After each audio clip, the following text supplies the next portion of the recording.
درود بر حضور آکادمی سایبر لایف. خوش اومدید به این ویدیو.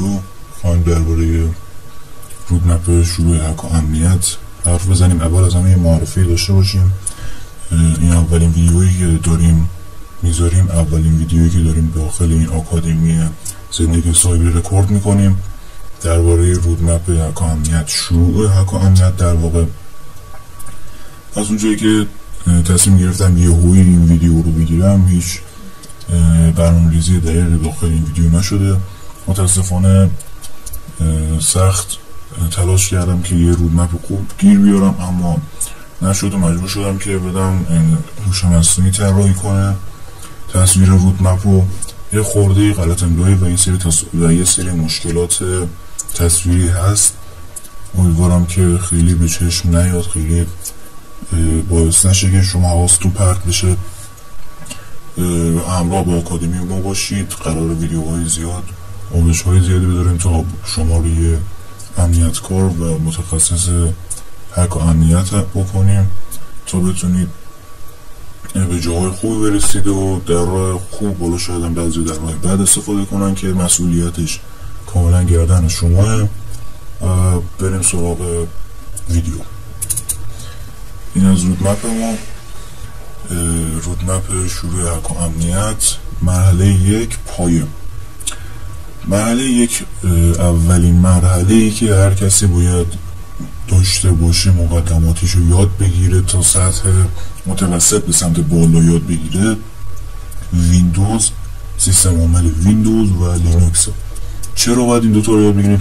ویندوز که استفاده روزمره کلا باید یاد داشته باشید حالا تا بتونید کارهای خیلی زیادی رو میتونید با لینوکس، با ویندوز پیش ببرید. و حالا سیستم عامل لینوکس، دلیلی که باید یاد بگیرید بعدها که یه خورده بیشتر آشنا بشید سمت سیستم عامل تحت عامل لینوکس خواهید رفت، مثل آرچ لینوکس، اوبنتو و کالی لینوکس.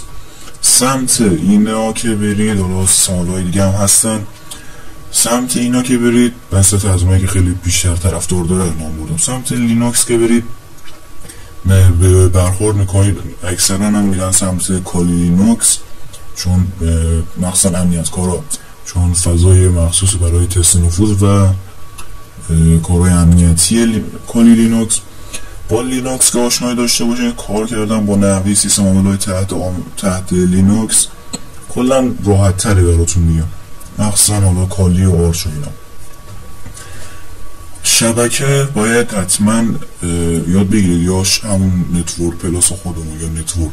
چرا میگن که باید یاد بگیرید؟ دلیل این که میگن باید یاد بگیرید، من خودم خیلی عواملی که شروع کرده بودم توجه هیچ زیادی به شبکه نداشتم، اما واقعا بعد از این که شما به سمتش برید، در حدی بهش علاقه‌مند میشید که حتی دوست دارید برید امنیت شبکه بخونید. در این حد شبکه چیز جالبیه و کلا توی کارهای امنیتی خیلی به کارتون میاد. برای شروع چند تا ویدیو، چند تا دوره برای آشنایی حالا آی پی، دی ان اس و اینجور چیزا ببینید. خیلی مهمه که اگر یاد نداشته باشید اینا رو، بعداً با بعضی از اصطلاحات متوجه نمیشید، بعضی از چیزا رو نمیفهمید. حالا همینجوری که پیش میرید اون شبکه رو باید پایش رو قوی تر کنید. بعدش باید برید سراغ امنیت اولیه. هکری که دوستان نتونه امنیت خودش رو تأمین کنه، نمیتونه امنیتی که دیگر رو به خطر بندازه.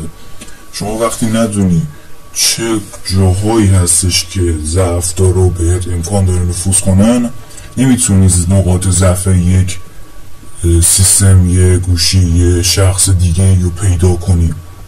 پس این امنیت اولیه واقعا چیز مهمیه، شما باید حتما بهش توجه بکنید. امنیت اولیه رو اگر نداشته باشید، حالا یا بهتون نفوذ میکنن یا اینکه از انگار از سواد امنیتی خودتون کم میشه اگر یاد نداشته باشید. مرحله دو، بعد از یاد گرفتن این سه گزینه مهم، مرحله دو میریم سمت ابزارها و برنامه نویسی. ابزارها و برنامه نویسی، ابزارها که اصلا اگر آشنایی نداشته باشید با خیلی، اصلا همه چیز توی تقریبا هک و امنیت، همه چیز با ابزارها پیش میره. حالا یا ابزار خودتون مینویسید یا آمادهش رو پیدا میکنید که اکثرا آماده پیدا میکنن، ولی خب اگر خودتون یاد داشته باشید و بنویسید اون چیز دلخواهی که میخواید، هم اهمیت بالاتری داره، همین که اون چیزی که دلخواهتون و قدرتی که داره رو حتما میتونید بنویسید. حالا اکثر ابزارها رو تقریبا بیشتری با پایتون می‌نویسن و برای شروع برنامه‌نویسی توی حوزه هک و امنیت پایتون پیشنهاد میشه. پایتون زبان نسبتاً بروزیه و زبان نه خیلی سخت و نه خیلی آسونه، ولی برای شروع عالیه، نزدیکتر به زبان انسانه، ولی دیگه تنها مشکلش همین کند بودنشه که یه خورده سرعت پایینی داره توی کارهای نسبت از سنگین. بعدش که بعد بریم سراغ لینوکس. این لینوکس که میگم بچه منظورش سیستم عامل لینوکس هستا، ولی نه اونقدری که مثل اینجا بهش دقت داشتیم. منظورش اینجا همون ابزارهای لینوکس، مثل همون سیستم عامل های تحت لینوکسیه که اینجا بهتون گفتم، اوبنتو، لینوکس، اوبنتو، پالی و آرچ، تقریبا همونایی که میگه باشون کار کنید، چون اونم یه جورای فضای امنیتی به شما میده که میتونید کاراتون رو پیش ببرید و خیلی اهمیت داره براتون. من اینو ببندم. بعد از اینکه اینا رو یاد گرفتید، میریم سراغ ابزارهای اولیه. ابزارهای اولیه‌ای که حالا مثل ابزارهای اولیه حالا چیز دقیق به ذهنم نمیاد، ولی خب ابزارهای اولیه هم به اندازه بقیه مهم هست. ابزارهای اولیه نه تنها آشنایی اسمی، بلکه یادگیری هدفی، یادگیری عملی خیلی مهمه. بعدش میریم سمت مرحله 3، یعنی تمرین و تست نفوذ. ضعف‌های وب رو باید شما آشنا بشید باهاش. ضعف‌های وب رو اگر یاد داشته باشید توی امنیت وب و خیلی کارتون تاثیر داره توی کارتون. اگه ضعف‌های وب رو یاد بگیرید و حتی میتونید داخل باگ بانتی ها شرکت کنید و بانتی دریافت کنید. خیلی مهمه که بتونید توی حوزه امنیت وب آسیب پذیری ها رو کشف کنید و در بیارید، مثل آسیب پذیری های XSS و SQL و اینا خیلی مهمن. اینجا همون منظورش آسیب پذیری های شبکه‌ایه که اونا رو هم یاد بگیرید. همون اندازه‌ای که برای وب مهمه همونقدر هم برای شبکه مهمه، البته بسته به این که شما چه حوزه‌ای رو بردارید و چه کاری انجام بدید. مرحله بعدی تمرین آزمایشی. تمرین آزمایشی من پیشنهاد میکنم توی یه فضای قانونی انجام بدید.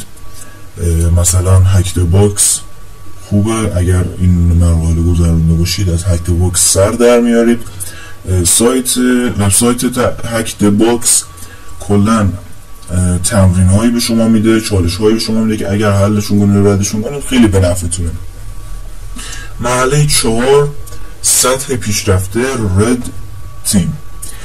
رد تیم همون تیمیه که کلا اهل دفاع هستن و برای حالا یه سری شرکت ها کار میکنن تا آسیب پذیری ها رو به شکل قانونی پیدا کنن و یا جلوگیری کنن یا دفعشون کنن.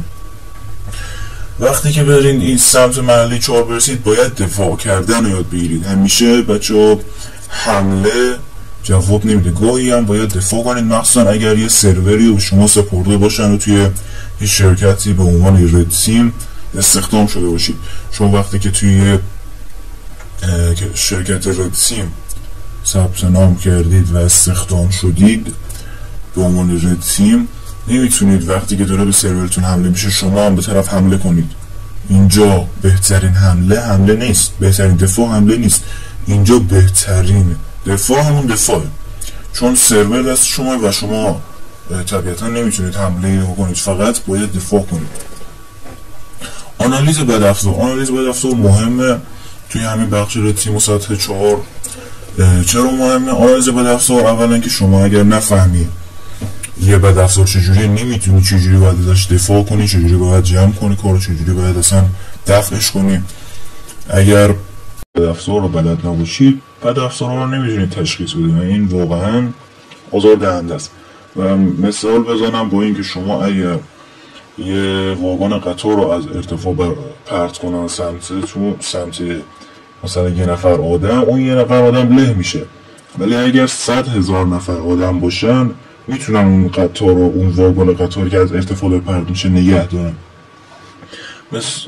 و خب همینطوریه توی بدافزار، اگر نتونید آنالیز کنید تشخیص بدید اون بدافزار چیه، مثلا گیر میکنید نمیدونید چجوری باید جلوگیری کنید از اون بدافزار و تشخیصش بدید. برای آنالیز بدافزار معمولا باید زبانهای نزدیک به زبانهای ماشین مثل C و اسمبلی رو یاد بگیرید. البته بسته اون بدافزار داره که به چه زبانی باشه، ولی خب اینها رو یاد داشته باشید. معمولا بقیه زبانها رو هم راحت یاد میگیرید. تمرین واقعی باز دوباره همینه ها رو توی اکتباکس بخشای رد تیم میتونید تمرین کنید. امیدوارم که از ویدیو خوشتون اومده باشه دوستان. آکادمی CLA همیشه قرار به شما آموزش هایی بده. خدا نگهدار.